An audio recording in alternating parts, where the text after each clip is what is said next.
Hello once again everyone, and welcome back to another discussion video. In our previous vlog I said I will be talking about this game, which is Assassin's Creed 4 Black Flag.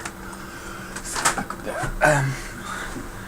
Basically I got that about 2 weeks ago. It's the 4th installment. Well, technically it's 6, isn't it? The 6th installment of the Assassin's Creed main game.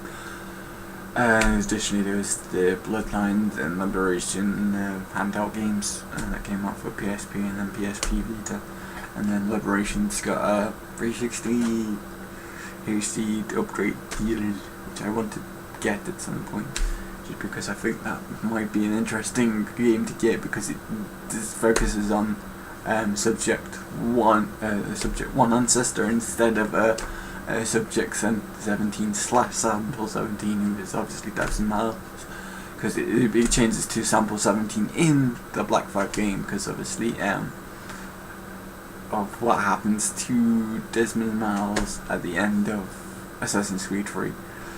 But yeah, so basically I was really looking forward to this game for quite a while, and it released and I really wanted to get it, but at the time it was just like, well, I'm at uni, I can't be playing games, and then it was just like, oh, it's expensive, and so I just waited, and then I happened to just go to a job interview, and I'm like, oh, I'm close to my job, and I need to look for a pair of boots so I could do this job, which I still not got back, but I was like, yeah, I need a pair of steel toe cap boots, just in case. Well, I mean, I applied for quite a few warehouse positions, and they need steel cap boots to do that. That's off topic, but so I went to the shopping centre close to where I did this interview, and then I went to game, and I'm like, oh, Assassin's Creed 4, 20 quid. I'll buy that, might as well, so, because I wanted to play it, so I started it, and to be honest, I'm really glad I did. It's a really good game, but it's not really an Assassin's Creed game, in my opinion. It's more Pirates Creed, because the majority of the game focuses on you play as a character called Edward Kenway, who is the father of Haven Kenway. He's like a protagonist. Well, you play as him for 3 memories in 3, and then he's obviously the Templar, and he's the leader of the Templars throughout 3, so he's sort of like the protagonist kind of deal, but Charles Lee is probably the main protagonist, I feel, and you play as Connor Kenway, who I'm not going to try and pronounce his Indian, Native American name, because fuck that shit, but you play as him. So basically Edward is the grandfather of Connor, kind of deal. And so basically at the start of the game you sort of like, oh yeah, your ship, you're like a privateer, I think, kinda. You're a pirate or privateer, like, kind of deal. Basically, like, Edward is a privateer that goes to the West Indies, so the Caribbean kind of deal, and then the war ends between England and France, and he's over there and he's not earning money, so he becomes a pirate with a bunch of other guys, including Edward Thatch, who, if you know who Edward Thatch is, or Teach or whatever, he's basically Blackbeard, and there's a couple of other pirates that are sort of kind of known, but he's probably the most famous one, I would say, Blackbeard. But yeah, so basically your ship gets attacked at the first sequence, and then you come across Duncan Walpole, who's an assassin, who's going over to the Templars and taking something to them, but you kill him and take his place, kind of deal, and then you get to explore basically the Caribbean, so you get to places like Havana and deal with the Templars and give them the stuff that Walpole has to get you money, basically, because you're all about the money instead of the sort of the motivation that most assassins have is in previous games. So Altair in the first game was motivated to raise, because he was he wasn't the master of the Assassin's Guild, but he was like one of the top assassins, and then he fucked up on the mission, and he had to rebuild that. But he had to go against the Templars who were sort of fucking up the Holy Land. So he's like, yeah, I'll do that kind of deal. Ezio was motivated by the revenge to go against the Templars because they killed his father and 2 brothers. And then in Brotherhood and Revolutions, it was he's in workers against the Templars because he becomes the master assassin of the Italian guild. I would say, I mean, he's the head in the Rome one, and then he's like a visiting master to the Constantinople one in Revolutions. And then Connor again is motivated to protect his land kind of deal because the Templars want to sort of own his land because of what's on the land. It's a first civilization sort of artifact is there, and he wants it, and he wants to protect his village even though he doesn't know about the first artifact, civilization artifact. He just knows that his land is important to his people, and he wants to protect his people from both the British and these Templars guys who are trying to take the land away from him kind of deal. And during them big 3 games, you go against Templars and you assassinate them quite a bit throughout the games, whereas in 4 you assassinate a Templar in the 3rd sequence, and then that's pretty much it until sequence 12 for assassinating Templars. Really, you work with the assassins briefly, or you work with the Templars briefly, kind of deal, just to basically get you money, and you just spend half the time in the game just raiding ships and doing all the parity stuff and blockading ports and all this sort of stuff and messing around with NASA and stuff, which is really fun actually. I really like the mix up of this gameplay, and they did it really well. To be honest, with all the pirate stuff, and I mean all the naval stuff really improved from 3, because in 3 they introduced the naval stuff, and it was okay, but not the best thing. It was kind of difficult, but you know, this time they did it right, and you know, a bunch of other-sided duties. I mean, I spent quite a lot of time just exploring uncharted islands and stuff like that, and then you can do some whaling and stuff, which, I mean, it was controversial at the time it was released, but to be honest, whaling is part of that time period. Like slavery, again, you get to see a little bit of slavery in this game. One of the sort of assassin, you do these things called Templar keys, basically, which will give you a reward of the Templar outfit, and one of them is basically the assassin guild leader, and it's Kingston. Yeah, Kingston, I believe. He's a black guy, and he asks you to free his fellow people, kind of deal. This is the first mission. Or second mission, you find them in the first one and then you free them, kind of deal. And you get to see some of the sugarcane, the sugarcane plantations. You get to raid a couple of them and see the black people working in there. And then obviously you have Adewale as your quartermaster, who later is as his own. He has that DLC, which I don't know, but you know, you get to play as Adewale as you free slaves in that DLC, kind of deal.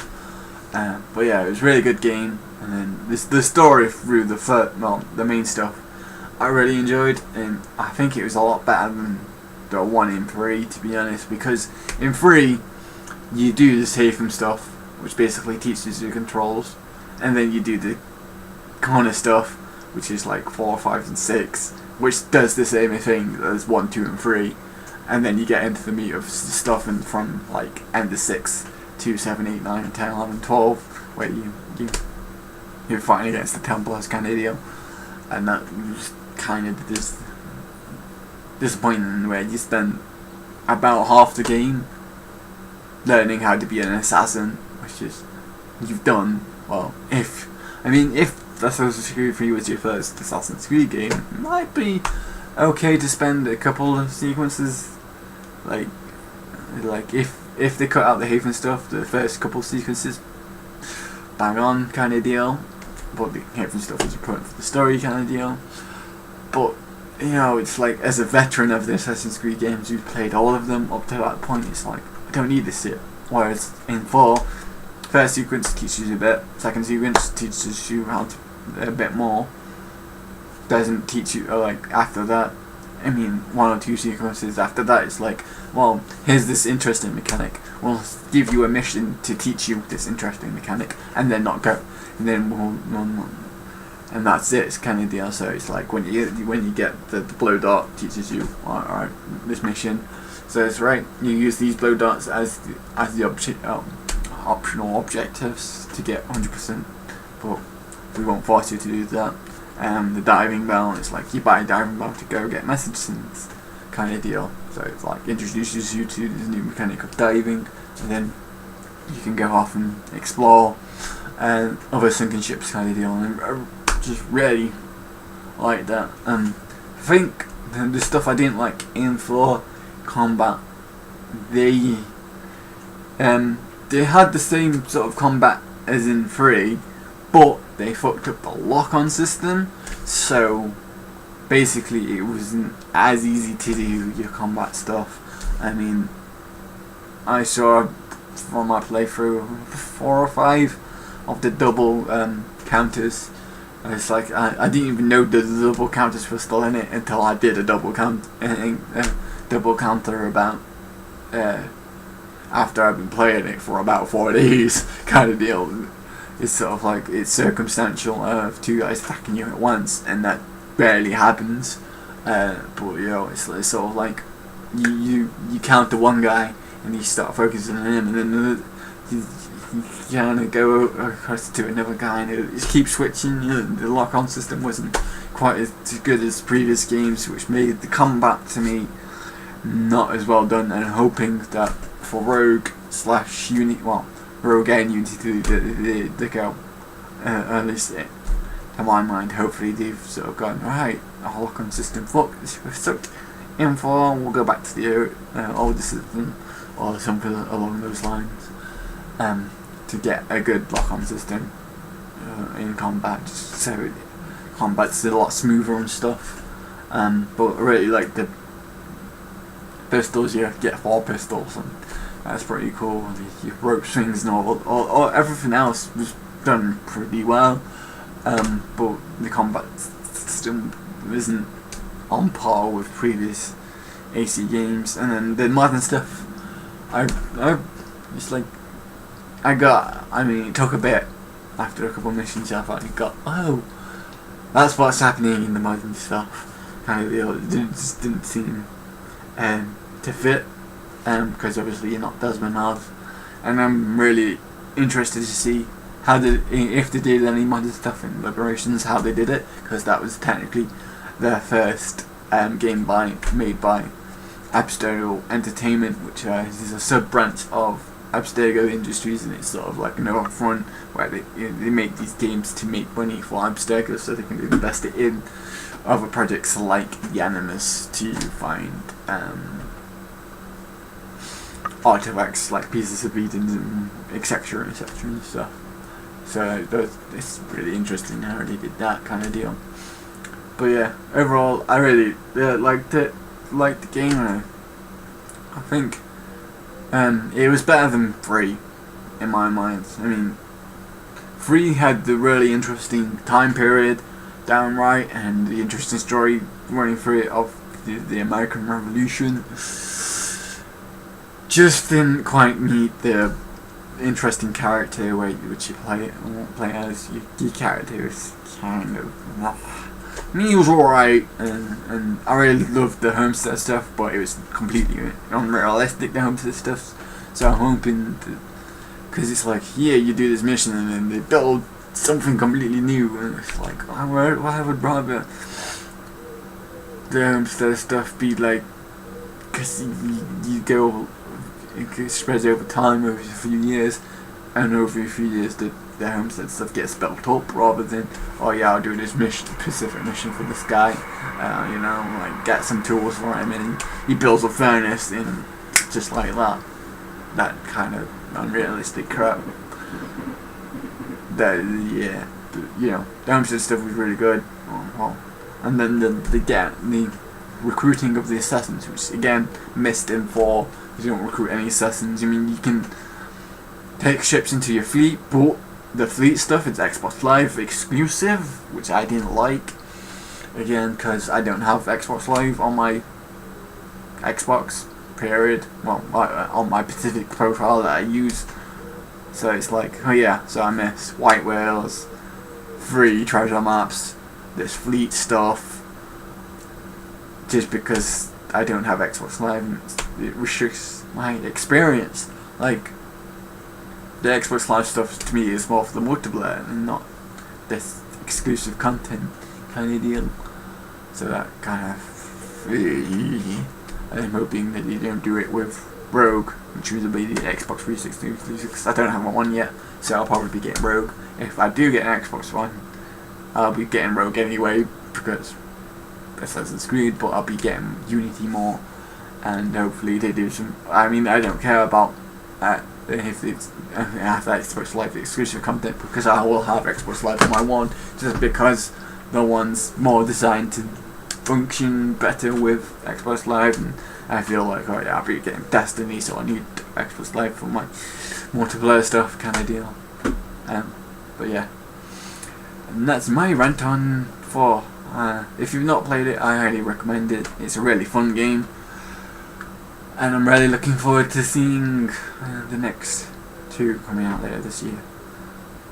So yeah, I'll see you guys next time. I'm planning on doing another discussion video on the animated X-Men 90s stuff, because I've been watching that and I've never finished that, so I might do one tomorrow for that, to cover that, because I really want to discuss X-Men and stuff. So yeah, I'll probably film that and then put that up at some point, but this will be going up this weekend. So basically, if you're watching this on a Sunday, that's when I put it up. And I'm filming this on a Friday. So yeah, I'll see you guys next time for more. Peace out, Girl Scouts.